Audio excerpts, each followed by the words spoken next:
أعوذ بالله من الشيطان الرجيم.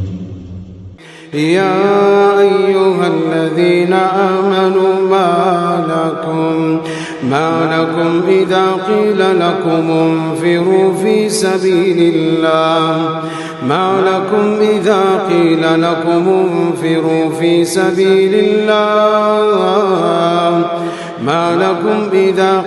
لكم انفروا في سبيل الله اثاقلتم إلى الأرض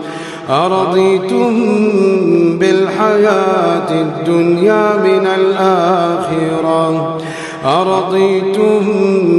بالحياة الدنيا من الآخرة فما متاع الحياة الدنيا في الآخرة إلا قليل إلا تنفروا يعذبكم عذابا أليما ويستبدل قوما غيركم ولا تضروه شيئا والله على كل شيء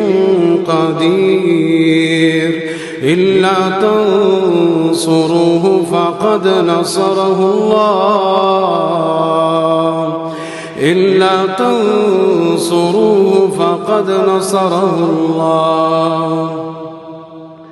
إذ أخرجه الذين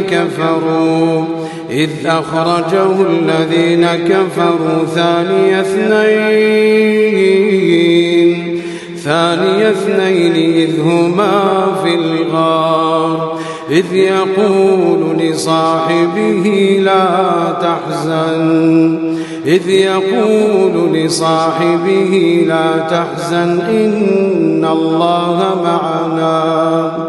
لا تحزن إن الله معنا فأنزل الله سكينته عليه وأيده بجنود لم تروها وجعل كلمة الذين كفروا السفلى وكلمة الله هي العليا والله عزيز حكيم.